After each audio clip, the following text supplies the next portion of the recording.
नमस्कार मेरे प्यारे विद्यार्थियों, आप सभी का बहुत बहुत स्वागत है। यहाँ पर आपको कक्षा 9वीं विषय हिंदी का अभ्यास पेपर बताया जा रहा है।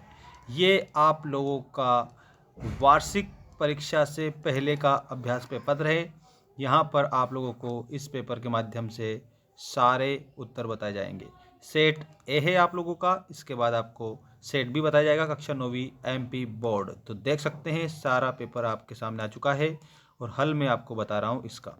देखिए, पहला प्रश्न है आपका, सही विकल्प चुनकर लिखिए में वीर गाथा काल के श्रेष्ठ महाकाव्य का नाम है।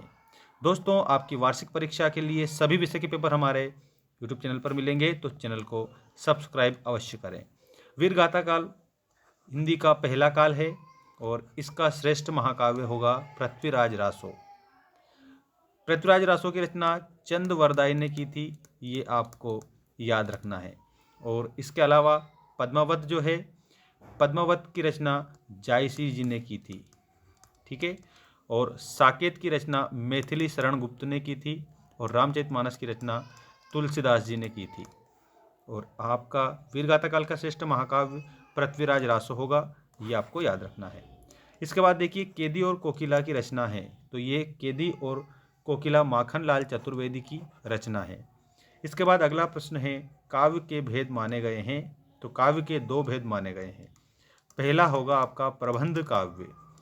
प्रबंध काव्य के बाद में दूसरा भेद होगा मुक्तक काव्य। मुक्तक काव्य ये शैली की दृष्टि से है। और वैसे आपको याद रखना है काव्य के दो भेद कौन कौन से हैं, तो एक तो होगा दृश्य काव्य और दूसरा होगा श्रव्य काव्य। तो इस प्रकार से आपके प्रबंध काव्य और मुक्तक काव्य, दृश्य काव्य, श्रव्य काव्य, काव्य के दो भेद होते हैं। झूरी के साले का नाम था, तो झूरी के साले का नाम था गया, ठीक है। झूरी के साले का नाम गया था। इसके बाद में यहाँ पर आपको अगला प्रश्न दिया है, इसमें आपको याद रखना है विचार विनिमय के माध्यम को कहते हैं, तो विचार विनिमय के माध्यम को भाषा कहते हैं। इससे हमारे विचारों का आदान प्रदान होता है। फणीश्वरनाथ रेणु के प्रसिद्ध आंचलिक उपन्यास का नाम है, तो यहाँ पर आपको मेला आंचल बताना है। ये फणीश्वरनाथ का आंचलिक उपन्यास है। अब हम देखेंगे रिक्त स्थानों की पूर्ति कीजिए। दोस्तों, आप लोगों के लिए हमारी एप्लीकेशन पर भी विभिन्न प्रकार के स्टडी मटेरियल अपलोड कर दिए गए हैं। मेंस एजुकेशन एप्लीकेशन की लिंक मैंने डिस्क्रिप्शन में दे दी है। टेलीग्राम की लिंक भी डिस्क्रिप्शन में दे दी, जहाँ पर आपको पीडीएफ मिल जाएगा। देखिए, कवि रसखान बार बार में जन्म लेना चाहते हैं। खाली स्थान में आप लिखेंगे ब्रज गोकुल में जन्म लेना चाहते हैं। कविता के शाब्दिक अनुशासन का नाम है, तो कविता के शाब्दिक अनुशासन का नाम छंद है। अर्थालंकार में चमत्कार के कारण होता है, तो अर्थ के कारण होता है, खाली स्थान में आप अर्थ लिखेंगे। महादेव वर्मा के बाबा उन्हें विदुषी बनाना चाहते थे, तो यहाँ पर आपको विदुषी याद रखना है। अनंत का विलोम, तो अनंत का विलोम अंत है। रीढ़ की हड्डी एकांकी में कुल 6 पात्र हैं। कितने पात्र हैं? 6 पात्र हैं, कैरेक्टर हैं।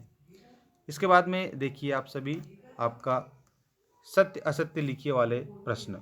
यहाँ पर आपको सत्य असत्य लिखना है। देखिए, कबीर समाज सुधारक थे, ये आपको सत्य लिखना है।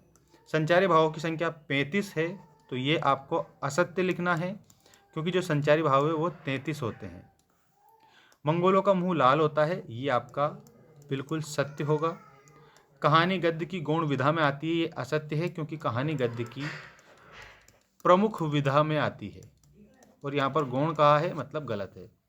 भूपति में ती उपसर्ग है, तो देखो उपसर्ग तो पहले लगते हैं, यहाँ पर आपको याद रखना है असत्य होगा। इसके बाद में लेखिका मृदुला गर्ग की तीसरी नंबर की बहन का नाम चित्रा था, तो यह आपको सत्य लिखना है। और चित्रा का अन्य नाम एक और क्या था, तो यहाँ पर आपको बताना है चित्रा का अन्य एक और नाम गौरी था। ये मृदुला गर्ग की तीसरी बहन थी, तो ये आपको सत्य बताना है। और ये कहाँ से लिया गया है, तो मेरे संग की औरतें नामक पाठ से लिया गया है।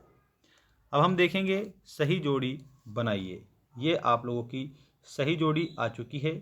तो यहाँ पर आपका ललदद्य, ये कश्मीरी कवित्री से आप इसे मिलाएंगे। सवैया, ये आप लोगों को वर्णिक छंद में बताना है। और इसके बाद में जो सवैया है, इस सवैया को आपको मिलाना है मात्रिक छंद में। आग का तत्सम है, आग का तत्सम होगा अग्नि। हरिशंकर परसाई, तो हरिशंकर परसाई में आपको याद रखना है हंसते हैं रोते हैं। इंद्र का पर्यायवाची, तो इंद्र का पर्यायवाची सुरपति है। और बागलकोट ये कर्नाटक का छोटा कस्बा है। तो इस प्रकार से आप इस जोड़ी को कंप्लीट करेंगे। ठीक है, अब जोड़ी के बाद में हम बात करते हैं नेक्स्ट जो हमारा क्वेश्चन है, निम्नलिखित शब्दों में आपको एक शब्द में उत्तर लिखना है इन सभी प्रश्नों के। देखिए आप एक एक शब्द या एक वाक्य में। गांव में शहरी मेहमान दामाद की तरह सज धज कर कौन आया था? तो यहाँ पर आपको लिखना है मेघ। मेघ मतलब कि बादल। इसके बाद में प्रबंध काव्य के भेदों के नाम लिखिए, तो आपको लिखना है महाकाव्य। इसके बाद में आपको याद रखना है खंड काव्य। और खंड काव्य के बाद में लिखना है आपको आख्यानक गीतियाँ। आख्यानक गीतियाँ। इसके बाद देखिए श्यामाचरण दुबे ने किस विश्वविद्यालय से पीएचडी की उपाधि प्राप्त की थी? तो यहाँ पर आपको लिखना है कर्नाटक विश्वविद्यालय से। कर्नाटक विश्वविद्यालय। अगला प्रश्न है रचना के आधार पर वाक्य के कितने भेद होते हैं? तो यहाँ पर आपको बताना है रचना के आधार पर वाक्य के 3 भेद होते हैं। एक तो है आपका सरल वाक्य, जिसको अपन साधारण वाक्य भी कहते हैं, साधारण वाक्य भी कहते हैं। इसके बाद में दूसरा है संयुक्त वाक्य। संयुक्त वाक्य के बाद में आपको तीसरा याद रखना है मिश्रित वाक्य या मिश्र वाक्य। मिश्रित वाक्य या मिश्र वाक्य, ये रचना के आधार पर 3 प्रकार के होते हैं। अर्थ के आधार पर 8 प्रकार के होते हैं और वाच्य के आधार पर 3 प्रकार के होते हैं। ऐसे भी आपको याद रखना है। अब इसके बाद में लेखिका मृदुला गर्ग की परदादी ने मंदिर में जाकर क्या मन्नत मांगी थी? तो यहाँ पर बेटी हो, ठीक है, उनके घर में, या पुत्री प्राप्ति की मन्नत मांगी थी ईश्वर के यहाँ पर जाकर। अगला देखिए इस जल प्रलय में पाठ में बाढ़ के पानी को क्या कहा गया है? तो यहाँ पर बाढ़ का जो पानी है उसको मृत्यु का तरल दूत कहा गया है। मृत्यु का तरल दूत, ये आपको याद रखना है, बाढ़ के पानी को कहा गया है।